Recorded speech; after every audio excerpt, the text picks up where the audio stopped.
फिलहाल NCERT 6 months के अंदर ये कंप्लीट हो जाती है। 13 चैप्टर्स आपके कंप्लीट हो जाते हैं, दोनों बुक्स आपकी कंप्लीट हो जाती हैं 6 महीने के अंदर। ठीक है, अब हम यहाँ पे कंक्लूड करते हैं जो मैंने चैप्टर्स बोले क्लास 11th के, जो आपको परफेक्ट करने ही करने हैं, उसके बिना बात नहीं बनेगी। क्लास 11th में आपके 15 to 16 चैप्टर्स हैं। ठीक है, तो उसमें से मैं जो चैप्टर्स बता रहा हूँ ये कर लो, आप ये कर लो। तो ओनली 4 चैप्टर्स क्लास 11th के, तो समझो क्लास 12th का काम बन गया। कहीं भी नहीं रुकोगे, कहीं भी नहीं झुकोगे, एकदम डट के सिलेबस करोगे, ये कंडीशन। ठीक है, आई होप सारी बातें आपको समझ में आ गई। तो देखो कितने 15 to 16 चैप्टर्स आपके क्लास 11th के, तो मैंने सिर्फ आपको 4 चैप्टर्स निकाल के दिए, ओनली 4 चैप्टर्स। अगर ये 4 चैप्टर्स कर लेते हो, बल्ले बल्ले हो जाएगी आपकी। ठीक है, बल्ले बल्ले हो जाएगी, एकदम बड़े मजे से स्मूथली आपका सिलेबस कंप्लीट होने वाला है क्लास 12th का। ठीक है, ओनली 4 चैप्टर्स। तो ये जो 4 चैप्टर्स हैं मेरे बच्चे, 15 डेज के अंदर आप आराम से कर सकते हो, ओनली 15 डेज। अगर आप मेरे तक नहीं पहुंच सकते, आप बहुत दूर रहते हो, मैं आपको सजेस्ट करूंगा आपके अगल बगल में कोई भी टीचर है उसके पास जाइए और सर को बताइए, मैम को बताइए कि ये 4 चैप्टर्स हमें करवा दीजिए। कैसे भी करके ये कीजिए, 15 डेज़ के अंदर ये हो जाते हैं। जो भी टीचर आपको इंस्ट्रक्शन देगा कि भाई ये वाले क्वेश्चंस कर, ये वाले फॉर्मूले याद कर, उसको फॉलो करें। क्लास 11th में बहुत नुकसान हुआ है, क्लास 12th में आपने वो नुकसान नहीं होने देना है। अच्छे से पढ़ाई करनी है और अच्छा स्कोर करके आना है। हमने सेशन 2022-23 का जो रिजल्ट है, एकदम आपका टॉप क्लास रिजल्ट होना चाहिए। ठीक है, हेलो एवरीवन, कैसे हैं आप? आई होप आप अच्छे से होंगे। मेरे बच्चे, आज का वीडियो मैं उन स्टूडेंट्स के लिए बना रहा हूँ जो भी क्लास 11 से क्लास 12th में जा रहे हैं। ठीक है, यानी अपना न्यू सेशन स्टार्ट करने वाले हैं, सेशन 2022 एंड 23 क्लास 12th के स्टूडेंट्स। आज के इस वीडियो में हम डिस्कस करेंगे कि आपका जो मैथमेटिक्स सिलेबस है वो क्या है, कितने चैप्टर्स हैं, कितनी बुक्स आपको क्लास 12th में पढ़नी पड़ती हैं मैथ्स की। ठीक है, एवरीथिंग। लेकिन उससे भी ज़्यादा इंपॉर्टेंट क्या है कि क्लास 11th में जो आपने मैथ्स किया, ठीक है, उसमें कौन से ऐसे चैप्टर्स हैं जिनके बिना क्लास 12th का मैथ्स नहीं चलता भाई। यानी क्लास 11th के कुछ चैप्टर्स ऐसे हैं वो आपको परफेक्ट करने ही पड़ेंगे, उनका बेसिक नॉलेज आपको होना ही चाहिए, उसके बिना क्लास 12th का मैथ्स भाई नहीं चलता है। ठीक है, वो भी सब मैं आपको बताने वाला हूं। हिंट मैं दे देता हूं सबसे इंपॉर्टेंट जो चैप्टर है क्लास 11th का, दैट इज ट्रिग्नोमेट्री। और भी बहुत इंपॉर्टेंट है, but trigonometry is the most important chapter for class 12th math syllabus. अब मान के चलो 40 to 50% सिलेबस क्लास 12th का सिर्फ ट्रिग्नोमेट्री पे ही डिपेंड कर रहा है। ट्रिग्नोमेट्री में जितने भी आप बेसिक फॉर्मूले पढ़ते हो एकदम टिप्स पर होने चाहिए, पूरा क्वाड्रेंट का नॉलेज होना चाहिए। अब आपको पता ही नहीं साइन 90 माइनस थीटा जहां फिर कॉस 3π/2 माइनस थीटा क्या होता है तो कंफ्यूजन होगी क्लास 12th में। डरा नहीं रहा हूं, समझा रहा हूं समझा रहा हूं।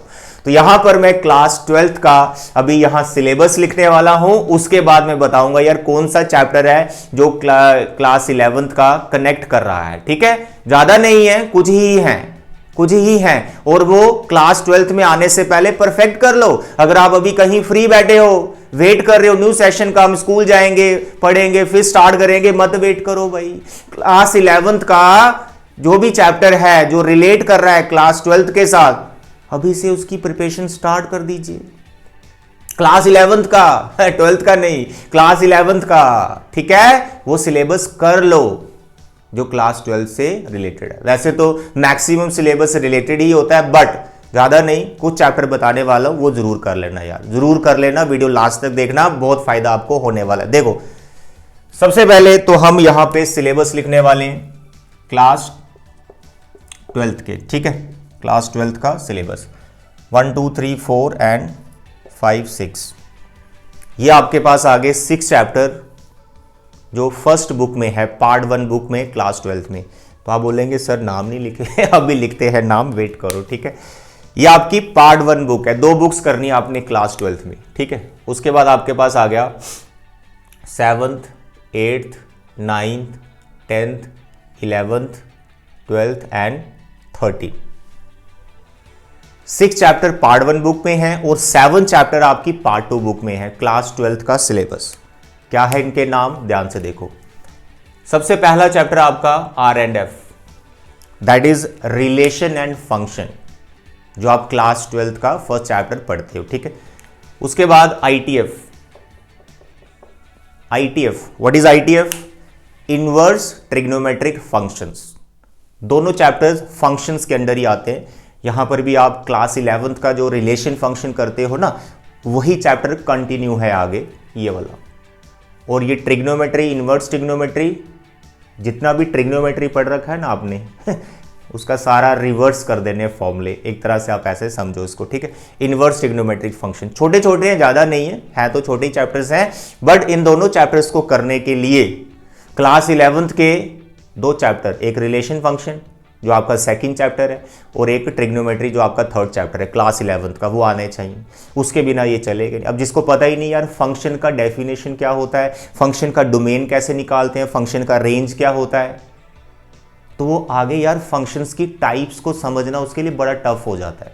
फिर बच्चा कंफ्यूज रहता है, सर फंक्शन क्या था, सर ये टाइप्स करवा रहे हो आप, रिफ्लेक्सिव, सिमेट्रिक, ट्रांजिटिव, सर समझ में नहीं आ रहा। नहीं आएगा समझ में, कभी भी नहीं आएगा इसलिए क्लास 11th का जो सेकंड चैप्टर है रिलेशन फंक्शन, वो करना ही पड़ता है इस चैप्टर के लिए।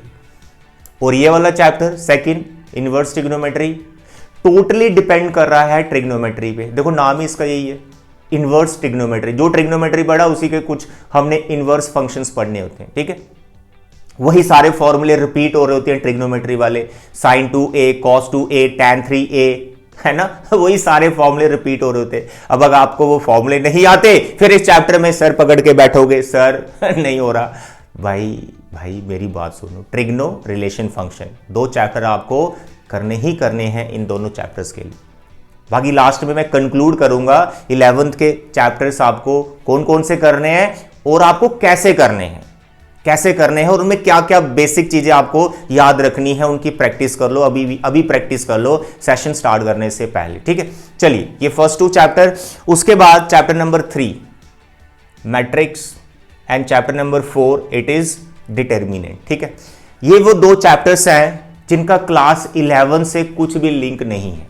अब ऐसा मान के चलो, प्लस माइनस वाले हैं, मल्टीप्लाई कुछ नंबर हमें करने होते हैं, इन दोनों का कोई भी कनेक्शन नहीं है क्लास 11th के चैप्टर्स के साथ। अगर बीच में कोई कनेक्शन निकल आता है तो वो उतना बड़ा कनेक्शन नहीं होता, वो सब आपको आता है, ठीक है। तो ये 2 चैप्टर आप मान लो इंडिपेंडेंट है, इनकी कोई टेंशन नहीं है, ठीक। ऐसे और भी चैप्टर्स हैं 3rd और 4th की तरह, ठीक है, लेकिन उनका थोड़ा सा कनेक्शन रहता है। चलो मैं बताता हूं, अभी देखते जाओ। अब यहां पर हम बात करेंगे chapter number 5 and it is continuity, ठीक है, continuity and differentiability, continuity and differentiability. Number 6 पे आता है आपका AOD application of derivative. Number 7 पे आपका आता है इंटीग्रेशन, नाम तो सुना होगा नंबर 7 पे क्या है, इंटीग्रेशन। नंबर 8 पे एप्लीकेशन ऑफ इंटीग्रेशन। नंबर 9 पे डिफरेंशियल इक्वेशन। तो आप सोच रहे होंगे सर आप चैप्टर लिखते ही जा रहे हो, आप बता नहीं रहे हो कि इसका कोई कनेक्शन है या नहीं। अरे भाई ध्यान से सुनो, ये जो मैंने 5 चैप्टर्स लिख दिए ना, 5th, 6th, 7th, 8th, 9th, ये 5 चैप्टर्स सभी, ये 5 चैप्टर क्लास 11th के 2 चैप्टर्स, 2 नहीं 3 चैप्टर के साथ रिलेट कर रहे हैं। एक वही ट्रिग्नोमेट्री, वापस ट्रिग्नोमेट्री, इसमें सब ट्रिग्नोमेट्री है, कंटिन्यूटी, डिफरेंशियबिलिटी, इसमें सब ट्रिग्नोमेट्री चल रहा है, इसमें ट्रिग्नो चल रहा है, इंटीग्रेशन में तो पूरा ही ट्रिग्नो चल रहा है, एप्लीकेशन ऑफ इंटीग्रेशन में भी कुछ ट्रिग्नो आ जाता है, ठीक है, डिफरेंशियल इक्वेशन में भी ट्रिग्नो चल रहा है। इन 5 चैप्टर्स के अंदर ट्रिग्नोमेट्री का इन्वॉल्वमेंट है, ट्रिग्नोमेट्री करना ही करना है क्लास 11th का, ठीक है। सेकंड, ये जो 5 चैप्टर्स हैं कैलकुलस के अंडर आते हैं, ठीक है। Calculus it is a branch of mathematics, जहां पर हम डिस्कस करते हैं चेंजेस के बारे में। ये 5 चैप्टर्स आपके कैलकुलस के अंडर आते हैं। और कैलकुलस का क्लास 11th में कौन सा चैप्टर है, बताइए कौन सा चैप्टर है, लिमिट्स एंड डेरिवेटिव कौन सा चैप्टर है, लिमिट्स एंड डेरिवेटिव। तो अगर क्लास 11th का आपको लिमिट नहीं आता कि what is limit, left hand limit क्या होता है, राइट हैंड लिमिट क्या होता है, उसको कैसे इवेल्युएट करते हैं, अगर क्लास 11th का वो कॉन्सेप्ट नहीं आता तो भाई चैप्टर नंबर 5 का जो फर्स्ट टॉपिक है कंटिन्यूटी, वो कभी आ ही नहीं सकता है, क्योंकि कंटिन्यूटी लिमिट जैसा ही है पूरा। इसमें भी हम left hand limit, right hand limit को फाइंड कर रहे होते हैं। तो यहां पर कंटिन्यूटी करने के लिए लिमिट का आना जरूरी है, और साथ में क्या लिखा है, डिफरेंशियबिलिटी। और ये क्या है, एप्लीकेशन ऑफ डेरिवेटिव सुना है ना नाम, वही आपके क्लास 11th का चैप्टर लिमिट्स एंड डेरिवेटिव। तो क्लास 11th का अगर आपको डेरिवेटिव नहीं आता तो भाई चैप्टर 5 एंड 6 में तो आप परेशान ही रहोगे, इवन के चैप्टर 5 भी नहीं हो पाएगा। ठीक है, अरे भाई आपको मैं डरा नहीं रहा हूं, आपको मैं समझा रहा हूं। अगर आप क्लास 12th में अच्छा परफॉर्म करना चाहते हो, अच्छे से सिलेबस कंप्लीट करना चाहते हो बिना किसी टेंशन के, तो क्लास 11th के जो चैप्टर्स मैं आपको बता रहा हूं परफेक्ट करने ही पड़ेंगे, नहीं बात बनेगी, परेशान रहोगे क्लास 12th में। तो मैं चाहता नहीं कि आप बच्चे परेशान रहें क्लास 12th में, मैं चाहता हूं यार एकदम मस्त तरीके से आप अपना सिलेबस करें। तो क्लास 11th के जो चैप्टर आपको बताए जा रहे हैं उनको कर लो, मैं ही करवा दूंगा, डोंट वरी, मैं आपको बताऊंगा मैंने कैसे करवाने, सुनो भी। ठीक है, तो क्या बताया, ट्रिग्नो तो चल रहा है, लिमिट और डेरिवेटिव भी आ गया, तो लिमिट एंड डेरिवेटिव आपको अच्छे से करना है। ठीक है, एप्लीकेशन ऑफ डेरिवेटिव, इसी का एप्लीकेशन है, चैप्टर 5 करते हो तो फिर उसी का एप्लीकेशन आप समझ पाते हो कि डेली लाइफ में हम इस चैप्टर को कैसे यूज कर रहे हैं। And then chapter number 7 integration. Now what is integration, reverse process of differentiation. तो डिफरेंशिएशन आएगा तभी इंटीग्रेशन आएगा। काफी बड़ा चैप्टर है ये, इसको कम से कम 1 मंथ लग जाता है अच्छे से परफेक्ट करने के लिए, चैप्टर 7 को, इंटीग्रेशन। तो इसके अंदर सिर्फ और सिर्फ ट्रिग्नोमेट्री इन्वॉल्व है, मतलब मैक्सिमम 90% इसके अंदर ट्रिग्नोमेट्री। बार बार फॉर्मूले आ रहे हैं, sin 2a का, cos 2a का, sin 3a का, tan 3a का, बार बार फॉर्मूले आ रहे हैं। तो यहां पर इसके अंदर भी ट्रिग्नोमेट्री इन्वॉल्व है। अब क्योंकि ये रिवर्स होता है डिफरेंशिएशन का, तो डिफरेंशिएशन आना ही चाहिए, limits and derivative class 11th का। और उसके अंदर क्या आना चाहिए, main product rule and quotient rule. Class 11th का जो आप डिफरेंशिएशन पढ़ते हो उसमें आपने product rule and quotient rule सीखा होगा, वो परफेक्ट कर लो कि कैसे प्रोडक्ट रूल अप्लाई किया जा रहा है, कैसे क्वोशिएंट रूल अप्लाई किया जा रहा है, छोटी छोटी डिफरेंशिएशन हम कैसे करते हैं। ठीक है, everything. And chapter number 8 application of integration. तो भाई वो ट्रिग्नो करोगे, इंटीग्रेशन करोगे, इंटीग्रेशन का कैसे हम एप्लीकेशन, उसका मेन एप्लीकेशन है एरिया निकालते हैं इरेगुलर फिगर्स का, उसी पे ये चैप्टर है। तो चैप्टर नंबर 8 के लिए कोनिक सेक्शन चैप्टर आना चाहिए। पढ़ा है conic section, circle, straight line, है ना, स्ट्रेट लाइन तो कोनिक का ही पार्ट है, कोऑर्डिनेट ज्योमेट्री का ही पार्ट है। तो इन शॉर्ट एक तो कोनिक सेक्शन पूरा आना चाहिए जिसमें सर्कल, हाइपरबोला, पैराबोला, एलिप्स, ये 4 मेन कर्व्स और स्ट्रेट लाइन। स्ट्रेट लाइन का इतना बड़ा रोल नहीं है, बस पता होना चाहिए स्ट्रेट लाइन कैसे ड्रॉ की जाती है, बस उतना ही। तो आप मान के चलो बस कोनिक सेक्शन आना चाहिए, circle, parabola, ellipse and hyperbola. ठीक है, एप्लीकेशन ऑफ इंटीग्रेशन के अंडर, क्योंकि यहां पर इस चैप्टर में आप ना ग्राफ ड्रॉ करते हो, इक्वेशंस आपको गिवन होती हैं कर्व्स की, मानो सर्कल की इक्वेशन गिवन है, तो आपको पहले आइडेंटिफाई करना है ये इक्वेशन क्या सर्कल की है, अगर सर्कल की तो उसको ड्रॉ करो, उसका सेंटर कैसे ढूंढते हैं, रेडियस कैसे ढूंढते हैं, पैराबोला का लेटेस्ट रेक्टम क्या होता है, फोकस क्या होता है, कैसे उसका स्केच बनता है, कितने तरह के पैराबोलाज हैं, अपवर्ड, डाउनवर्ड, लेफ्ट, राइट, सबका इक्वेशन याद होना चाहिए। ठीक है, तो इस चैप्टर के लिए you must know conic section, class 11th का कोनिक सेक्शन। ठीक है, एंड देन डिफरेंशियल इक्वेशंस। तो डिफरेंशियल इक्वेशन मिक्सचर है आप मानो इन चैप्टर्स का। ठीक है, जो ये वाले आपके 4 चैप्टर्स हैं, 5, 6, 7 एंड 8। डिफरेंस कुछ इक्वेशंस उनको हमें सॉल्व करना है, मेन इंटीग्रेशन करना है, तो इसका कोई खास रोल नहीं है, बस जो मैंने बता दिया बस वही करना है। ठीक है, ये चैप्टर अपने आप हो जाता है जब हमें ये 4 चैप्टर आ जाते हैं कैलकुलस के। ठीक, and then 10th chapter is vector and 11th is 3-dimensional geometry. आप ऐसा सोच सकते हो, ऐसा मान सकते हो कि इन चैप्टर्स का कोई रोल नहीं। क्लास 11th में जो आपने चैप्टर्स पढ़ रखे हैं, इन चैप्टर्स का कोई खास कनेक्शन नहीं है। हाँ, 3D में जब आप कुछ क्वेश्चंस करते हो उसमें कुछ कॉन्सेप्ट आता आपका, जिसमें हम स्ट्रेट लाइन का, क्लास 11th का जो स्ट्रेट लाइन चैप्टर है उसमें कुछ कॉन्सेप्ट हमें पता होना चाहिए। पॉइंट और लाइन के बीच में हम डिस्टेंस निकाल रहे हैं, डिस्टेंस फॉर्मूला कैसे अप्लाई करते हैं, बट उतना ज़्यादा कनेक्शन नहीं है। इसके अंदर जो भी चीज़ें आ रही होती हैं वो बड़े आराम से आप उस टाइम भी समझ सकते हो। उतना बड़ा ऐसा नहीं है कि आपको पूरा स्ट्रेट लाइन एकदम डिटेल में आना चाहिए। अब ऐसा मान के चलो कि नो कनेक्शन। ठीक है, नो कनेक्शन, ये क्लास 12th में भी बड़े आराम से हो जाते हैं। ठीक है, तो अभी तक मैंने आपको ये 4 चैप्टर्स बता दिए, फिलहाल इनका कोई खास कनेक्शन नहीं है। ठीक है, जो है उस टाइम पे भी सीखा जा सकता है। लेकिन अगर आप मानो इनवर्स ट्रिग्नोमेट्री पढ़ रहे हो तो आप बोलेंगे यार उसी टाइम पे आपको सिखा देंगे पूरा trigonometry. No no no no, वो तो पहले पूरा ट्रिग्नोमेट्री सीखना पड़ेगा, उसी लेक्चर में तो नहीं बात बनेगी। कम से कम क्लास 11th के जो ट्रिग्नो के बेसिक फॉर्मूले हैं वो सारे पहले से ही याद होने चाहिए, तभी ये बात बनेगी। रिलेशन फंक्शन में अगर टाइप्स ऑफ रिलेशंस पढ़नी है, टाइप्स ऑफ फंक्शंस पढ़ने हैं, तो पहले से पूरा डोमेन, रेंज, रिलेशन फंक्शन का डेफिनेशन क्या होता है सब पहले से आना चाहिए। ठीक है, तो इनको करने के लिए वो चैप्टर पहले से आने चाहिए, लेकिन इसको करने के लिए उसी टाइम पे काम चल जाता है, टीचर बता देगा ये इतना सा रोल था। ठीक है, चलिए तो ये हो गया। एंड 12th नंबर पर LPP, लीनियर प्रोग्रामिंग प्रॉब्लम्स। उतना टफ नहीं है, बट एक चैप्टर क्लास 11th का पूरा इसी से कनेक्टेड है। आप मान के चलो वही चैप्टर चल रहा है।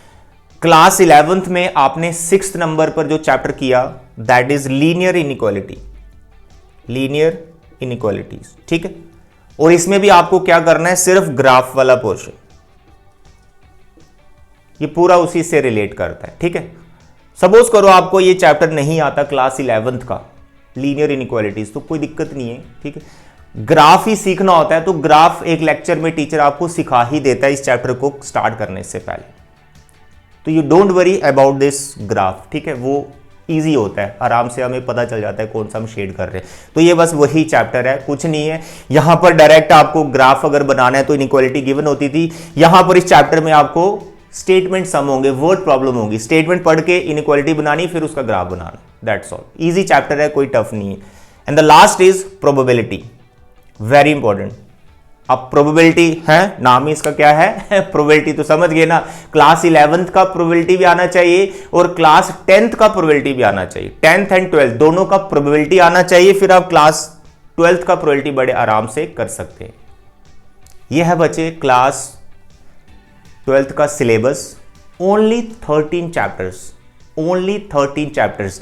अगर कोई बच्चा सिंसियर है, पढ़ाई में सीरियस है, हाँ सर मेरे को अच्छे से सिलेबस करना है, तो मेरे बच्चे ये 13 के 13 चैप्टर जिसमें 2 बुक्स आ रही हैं, पार्ट 1 बुक जिसमें ये 6 चैप्टर है एंड देन पार्ट 2 बुक जिसमें ये 7 चैप्टर्स है, ये दोनों बुक्स आप बड़े आराम से, एनसीईआरटी की बात कर रहा हूं, एनसीईआरटी की बात कर रहा हूं, ये विद इन 6 मंथ्स कंप्लीट हो जाते हैं, विद इन 6 मंथ्स कंप्लीट हो जाते हैं। ठीक है, ये 13 के 13 चैप्टर्स एनसीईआरटी की बात कर रहा हूं। अगर एक्स्ट्रा करना है, कोई और रेफरेंस बुक करनी है ना, उसके लिए थोड़ा और आप टाइम लगा लो कि 2-3 मंथ्स और आपको देने पड़ते हैं एक्स्ट्रा क्वेश्चंस की प्रैक्टिस करने के लिए।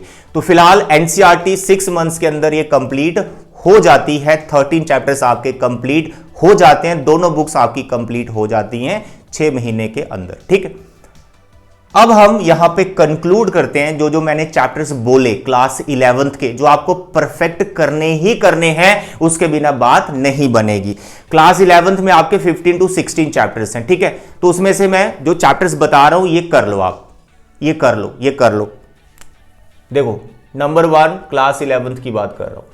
नंबर 1 पे आप रखो relations and functions, class 11th का, मतलब you must know what is relation, definition क्या रिलेशन की, फंक्शन का डेफिनेशन क्या होता है, और इनके डोमेन रेंज को कैसे निकाला जाता है, क्या होते हैं डोमेन रेंज, दैट्स ऑल। बस इतना कॉन्सेप्ट आप याद रखिए क्लास 11th के इस चैप्टर का, रिलेशन एंड फंक्शन, जो सेकंड चैप्टर आपकी एनसीईआरटी का क्लास 11th का। नंबर 2 पे आप रखें ट्रिग्नोमेट्री। ठीक है, ट्रिग्नोमेट्री ये तो डिटेल में आनी चाहिए।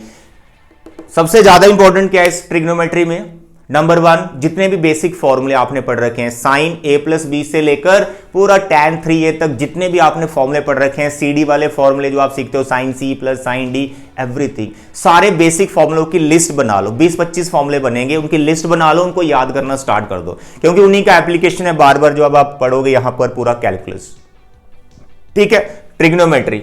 और इसके अंदर और दूसरी जो इंपॉर्टेंट चीज है ट्रिग्नोमेट्री में, आपको पूरे क्वाड्रेंट का नॉलेज होना चाहिए कि कौन सी रेशो किस क्वाड्रेंट में पॉजिटिव होती है, नेगेटिव होती है। अगर आपका कहीं लिखा है साइन 3π/2 माइनस थीटा, तो वो क्या वो कॉस थीटा होता है, क्या वो माइनस कॉस थीटा होता है, या फिर साइन ही आ जाता है।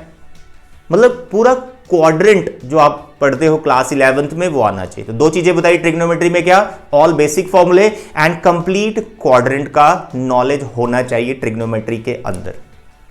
ठीक है, तो ये है आपका ट्रिग्नोमेट्री। क्वेश्चंस प्रैक्टिस करने की जरूरत नहीं है, जो बोल रहा हूं बस वही करो। बेसिक फॉर्मूले, क्वाड्रेंट, इसमें क्या डेफिनेशन, रिलेशन फंक्शन की डेफिनेशन, डोमेन रेंज क्या होता है, कैसे हम उसको फाइंड करते हैं।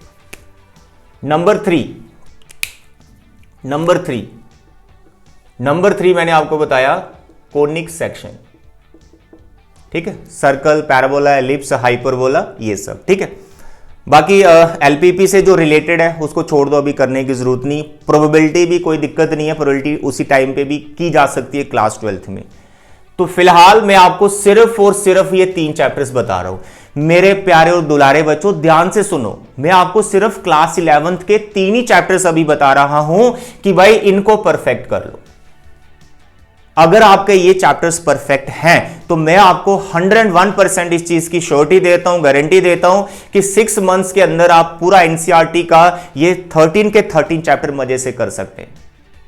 लेकिन अगर आपको ये 3 चैप्टर नहीं आते हैं क्लास 11th के, सॉरी 3 नहीं 3 नहीं, नंबर 4th भी है, लिमिट्स एंड डेरिवेटिव। सॉरी मैं भूल गया, लिमिट्स एंड डेरिवेटिव, इसके बिना कहां बात बढ़ेगी यार, डेरिवेटिव तो आना ही चाहिए। सिर्फ 4 चैप्टर्स, तो ओनली 4 चैप्टर्स क्लास 11th के, तो समझो क्लास 12th का काम बन गया।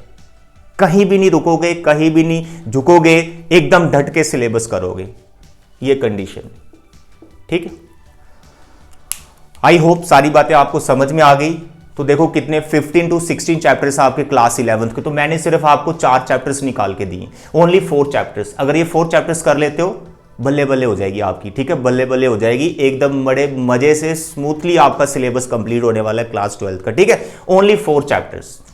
तो बच्चे आई होप आपको ये कंप्लीट सिलेबस और क्लास 11th के जो चैप्टर्स रिलेटेड हैं क्लास 12th के साथ आपको समझ में आ गए। ठीक है मेरे बच्चे, अगर आपको ये चैप्टर्स नहीं आते हैं, अभी बिल्कुल भी नहीं आते, और अगर आप मेरे एडजॉइनिंग में कहीं रहते हो, मेरे एरिया में रहते हो जहां मैं रहता हूं, तो आप मेरे पास आ सकते हो इन चैप्टर्स को करने के लिए, and it is totally free of cost. कोई भी इसका हम चार्ज नहीं करेंगे, आपको ये चैप्टर्स मैं डिटेल में पढ़ा दूँ। ठीक है, तो मेरे बच्चे प्रिपरेशन स्टार्ट कर दीजिए, क्लास 12th की नहीं, क्लास 11th के इन चैप्टर्स की। तो क्लास 12th का जो आपका सिलेबस स्टार्ट होने वाला है, मैक्सिमम आपके जो स्कूल्स हैं अप्रैल 1st वीक में स्टार्ट हो रहे हैं। तो ये जो 4 चैप्टर्स हैं मेरे बच्चे 15 डेज के अंदर आप आराम से कर सकते हो, ओनली 15 डेज। अगर आप मेरे तक नहीं पहुंच सकते, आप बहुत दूर रहते हो, मैं आपको सजेस्ट करूंगा आपके अगल बगल में कोई भी टीचर है उसके पास जाइए और सर को बताइए, मैम को बताइए कि ये 4 चैप्टर्स हमें करवा दीजिए।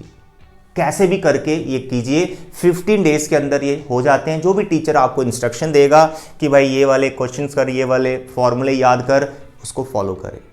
क्लास 11th में बहुत नुकसान हुआ है, क्लास 12th में आपने वो नुकसान नहीं होने देना है। अच्छे से पढ़ाई करनी है और अच्छा स्कोर करके आना है। हमने सेशन 2022-23 का जो रिजल्ट है एकदम आपका टॉप क्लास रिजल्ट होना चाहिए।